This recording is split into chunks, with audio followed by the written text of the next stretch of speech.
కార్యకర్తలకు కర్తవ్యబోధ, నాయకులకు హితబోధ. ముషీరాబాద్ విస్తృత స్థాయి సమావేశంలో కేటీఆర్ దిశానిర్దేశం ఇది. ఎన్నికలు ఎప్పుడొస్తాయా, కాంగ్రెస్ పార్టీని ఎప్పుడెప్పుడు తరిమి కొడదామా అని ప్రజలు ఎదురు చూస్తున్నారంటూ గులాబీ దళం గుండె నిండా ధైర్యం నింపారు కేటీఆర్. ఇంకో ఏడాది పాటు ఎక్కడోళ్ళు అక్కడ కష్టపడితే కరెక్ట్గా చూసుకుంటే గెలుపు గులాబీ పార్టీదేనని కర్తవ్య బోధ చేశారు. బీఆర్ఎస్ కార్యకర్తలను సతాయించేటోడు, నకరాలు చేసేటోడు కాంగ్రెసోడు, వాళ్లను చూసుకుని ఎగిరే బీజేపీ వాళ్లకు గుణపాఠం చెప్పడం ఖాయమన్నారు. ఎక్స్ట్రా ఆర్టిస్టులకు మిత్తితో సహా చెల్లించే బాధ్యత తాను తీసుకుంటానని కేటీఆర్ భరోసా ఇచ్చారు.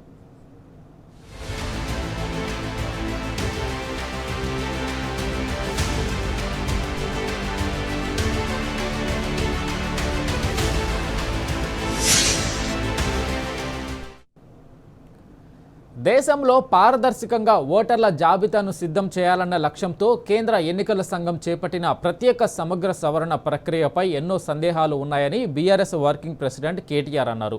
తాము సర్ ప్రక్రియకు వ్యతిరేకం కాదని, దాని పేరిట జరిగే దొంగ ఓట్ల బాగోతానికే వ్యతిరేకమని మరోసారి ఆయన స్పష్టం చేశారు. ఎవరి ఓట్లు తొలగిస్తారు, కొత్త ఓటర్లను చేరుస్తారా, పేర్లు తొలగించే ముందు చెబుతారా, ఓటు తొలగిస్తే ఏం చేయాలి, ఇలా ఎన్నో ప్రశ్నలు వస్తున్నాయని కేటీఆర్ సోదాహరణంగా వివరించారు.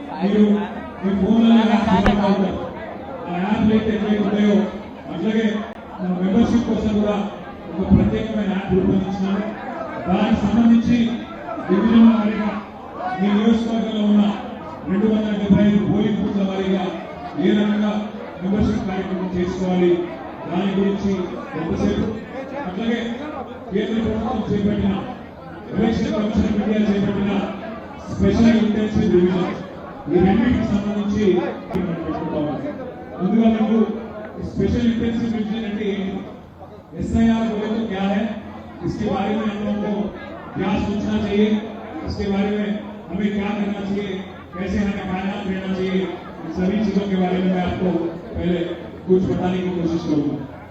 स्पेशल इंटेंसिव रिविजन అనేది మన రాష్ట్రంలో మరి తొందరలో జరగబోతున్నది.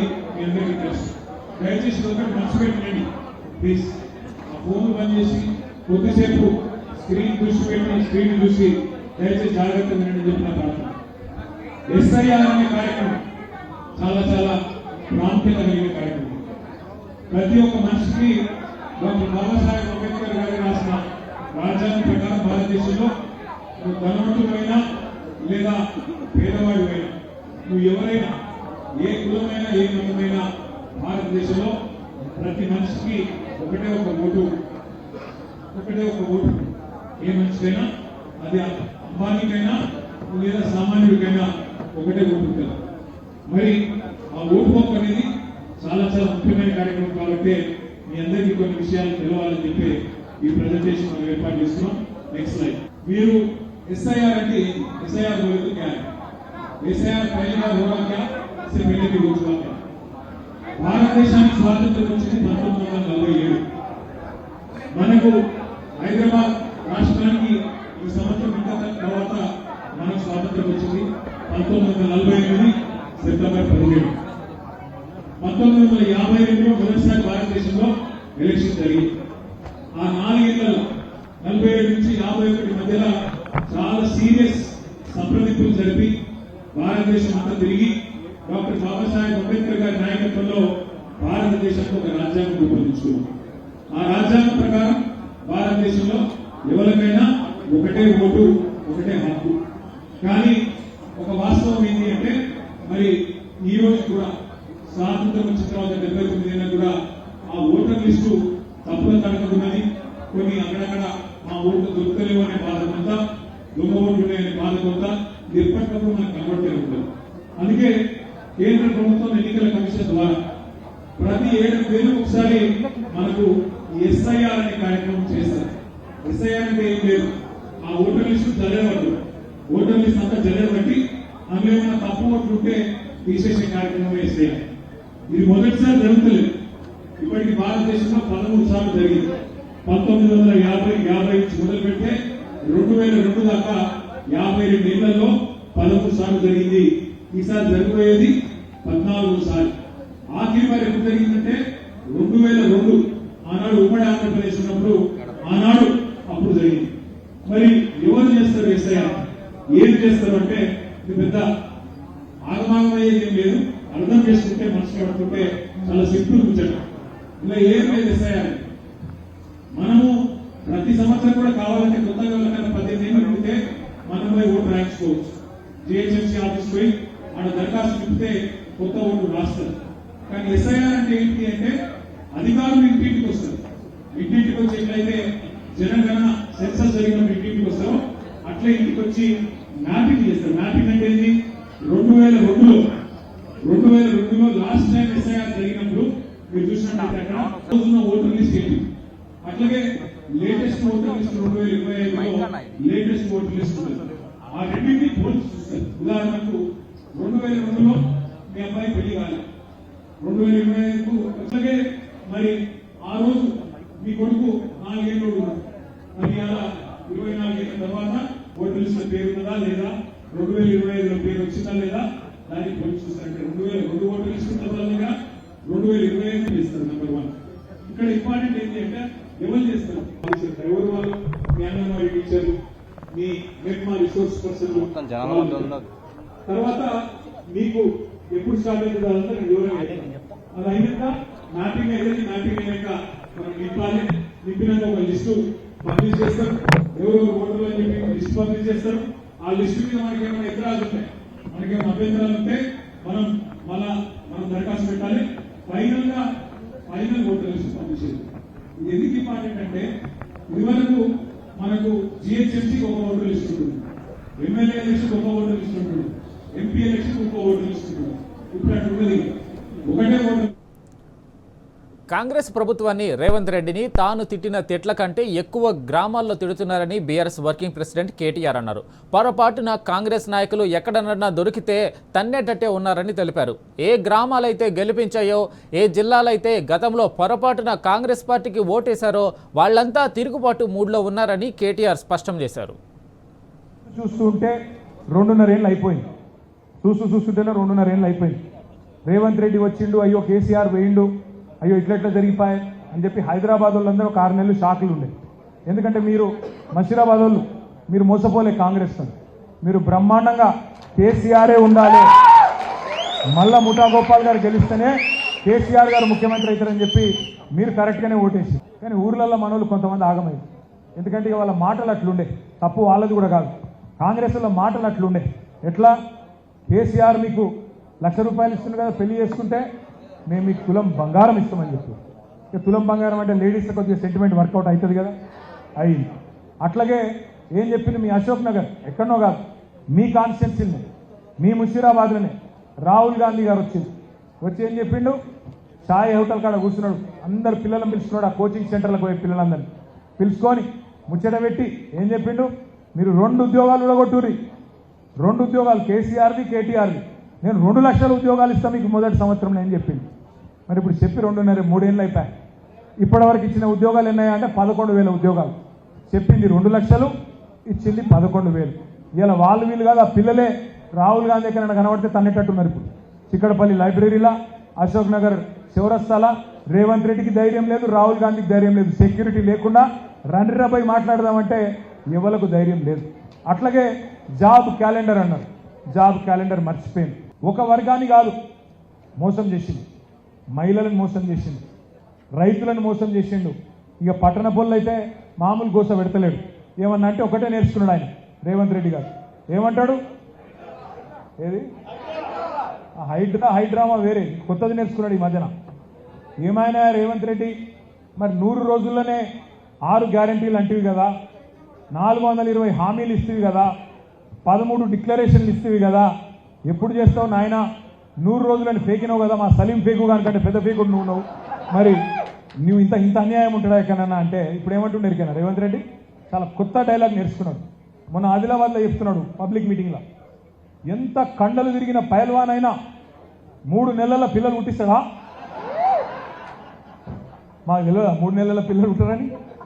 మాకు కూడా ఎరికే, అందరికి ఎరికే. పిల్లలు పుడతారువా, ఎంత కండలు తిరిగిన పైల్వాన్ అయినా పుట్టిస్తాడా అని మాట్లాడుతున్నా.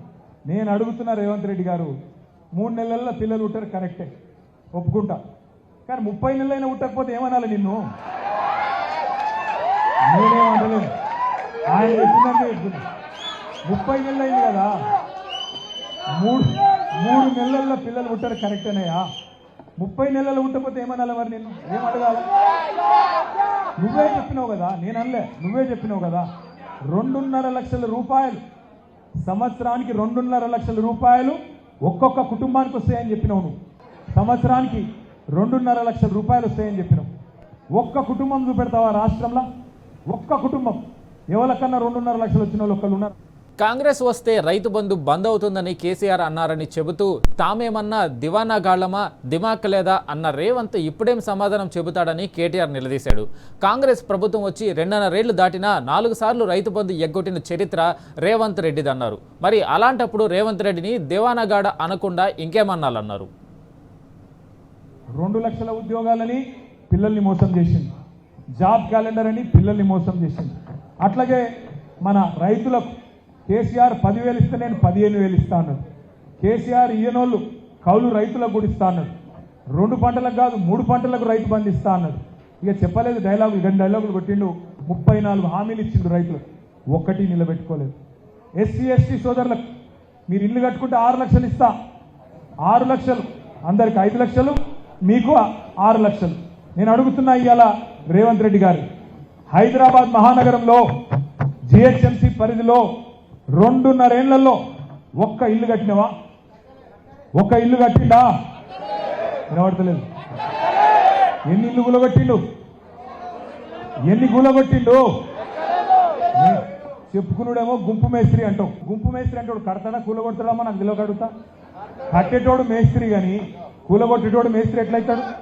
అందుకే నేను అనేది 2.5 ఏళ్లలో ఒక్క ఇల్లు కట్టలే, ఒక్క ఇటుక పెట్టలే. కానీ 1000 ఇల్లు కూలగొట్టిండు హైడ్రా పేరు మీద.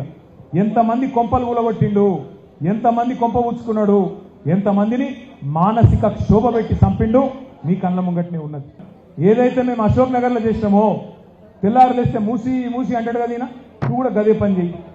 కొత్తగా చేసేది ఏం లేదు. 16,000 మంది ఇల్లు కూలగొట్టిన సాధించేది ఏం లేదు. జాగ్రత్తగా బ్రహ్మాండంగా ఇల్లు కూలగొట్టకుండా చేసే ఉపాయం ఉన్నది. చేయరా నాయన అంటే అది చేయడంట. కానీ హైదరాబాద్లో మాత్రం ఇల్లు కూలగొట్టి రియల్ ఎస్టేట్ దందా చేసుకుంటూ ఇలా 4 డబ్బులు ఎన్నికేసుకొని ఆ డబ్బులతోని మళ్ళా ఓట్లు కొనాలనే ప్రయత్నం రేవంత్ రెడ్డి గారు చేస్తూ ఉన్నారు. ఇక అడిగినాం అనుకో గట్టిగా, ఏమైనా రేవంత్ రెడ్డి గారు ఒక్క ఇల్లు కట్టకపోతేవి అన్నాడు అనుకోను, హైదరాబాద్లో ఒక్క ఇల్లు కట్టకపోతేవి కదా, ఏం శాతం అవుతుంది నీకు అంటే, నీ గుడ్లు వీకి గోటీలు ఆడతా. గట్టిగా మళ్ళా రైతు బంధు ఏమైందా 4 సార్లు ఎగ్గొట్టినావు అన్నావు అనుకో, పేగులు తీసి మెడలు వేసుకుంటా. ఇంకా గట్టిగా అన్నావు అనుకో, నీ లాగుల తొండలు ఇచ్చి పెడతా. ఇదేం భాష, ఇదేం లెక్క? అరే క్యా దివానా ఆద్మీకు బనాయరే భయ్ చీఫ్ మినిస్టర్. అరే కుచ్తో దివానా నేను అంటలేను, ఆయననే చెప్పింది. ఏమన్నాడు ఆయన? రైతు బంధు కేసీఆర్ అంటున్నాడు కాంగ్రెస్ వస్తే రైతు బంధు బంద్ అవుతుందని చెప్తున్నాడు. మేమేమన్నా దివానగాలమా, మాకు దిమాగ్ లేదా అని మాట్లాడింది. మరి ఇలా నేను అడుగుతున్నా, నువ్వు వచ్చి 2.5 ఏళ్ళ 4 సార్లు రైతు బంధు ఎగ్గొట్టినావు. మరి ఇప్పుడు నేనేమనాలి నిన్ను? దివానాగాడు అంటే తప్పవుతుందా? దిమాగ్ లేనివాడు అంటే తప్పవుతుందా? నేను తిట్టిన తిట్ల కంటే ఎక్కువ ఊర్లలో తిడుతున్నారు. ఎక్కడైనా దొరికితే తనేటట్టే ఉన్నారు. వడ్లు కొంటలేడు, యూరియా ఇస్తలేడు. ఆ పాపం రైతులు కష్టపడి పంట పండించుకుందామంటే రైతు బంధు వేస్తలేడు, కరెంటు చక్కగా ఇస్తలేడు. ఎంత చెప్పలేని గోస పెడుతున్నాడు అంటే అంత చెప్పలేని గోస ఇలా ఊర్లలో ఉన్నది. మీరు హైదరాబాద్ వాళ్ళు మీరు ఇట్లే భద్రంగా ఉండుండ్రి, మళ్ళా మీరు ఎట్లాగో గులాబీ కండువాని గెలిపిస్తారు నాకు నమ్మకం ఉంది. ఈసారి తిరుగుబాటు ఊర్లలోకి చాలా అవుతుంది. ఈసారి ఏ ఊర్లో అయితే గెలిపించినాయో, ఏ జిల్లాలో అయితే గతంలో పొరపాటున కాంగ్రెస్ పార్టీ కోటేసిడ్రో వాళ్ళందరూ ఇవాళ తిరుగుబాటు మూడ్లో ఉన్నారు. ఎలక్షన్ ఎప్పుడు వస్తుందా, ఎప్పుడెప్పుడు తరిమి కొడదామా కాంగ్రెస్ పార్టీని అని చెప్పి వాళ్ళందరూ కూడా ఇంతజారు చేస్తూ ఉన్నారు. రేవంత్ రెడ్డి ఒడ్లు కొంటలేడు, యూరియా ఇవ్వడం లేదు, కష్టపడి పంట పండించుకుందామంటే రైతులకు రైతు బంధు వేయడం లేదు, కరెంటు చక్కగా ఇస్తలేడు, అన్నదాతలను ఎంత అంటే అంత గోస పెడుతున్నాడని కేటీఆర్ దుయ్యబట్టారు. తెలంగాణ పల్లెల్లో చెప్పలేనంత గోస కనిపిస్తుందని, ఈసారి తిరుగుబాటు గ్రామాల నుంచి మొదలవుతుందని కేటీఆర్ స్పష్టం చేశారు.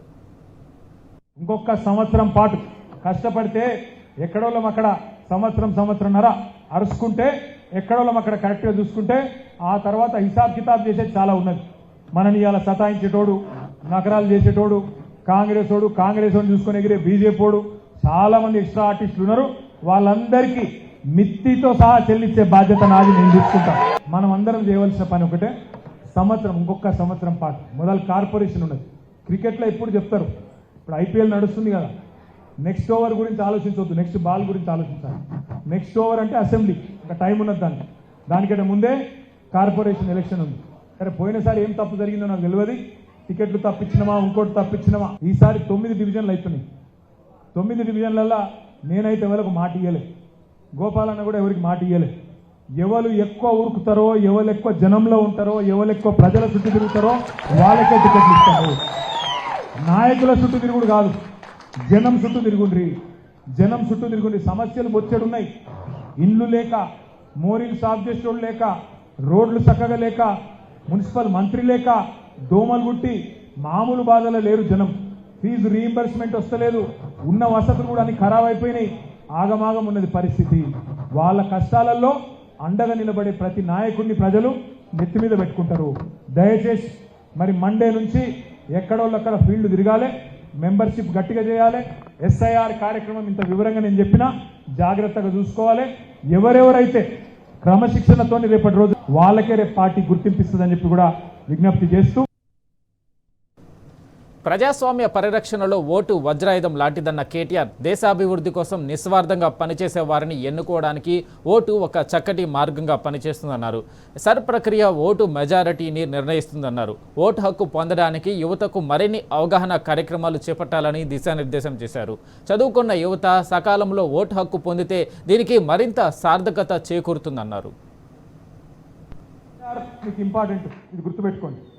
ఎస్ఐఆర్ అనేది రేపు మీ మెజారిటీ నిర్ణయిస్తుంది, మీరు కరెక్ట్గా చేస్తే. ఎందుకంటే వాళ్ళు ఎన్ని కథలు పడ్డా, కాంగ్రెస్ వాళ్ళు బీజేపీ వాళ్ళు, మీరు కరెక్ట్గా ఉంటే, మీరు జాగ్రత్తగా ఉంటే రేపు కార్పొరేషన్ ఎన్నికల్లో చాలాసార్లు చూస్తుంటాం మనం. కార్పొరేషన్ ఎన్నికల్లో 9 ఓట్లతో పోయింది, 50 ఓట్లతో పోయింది అని చెప్తుంటారు, 1 ఓటుతో పోయింది మున్సిపల్ ఎలక్షన్లా అని చెప్తుంటారు.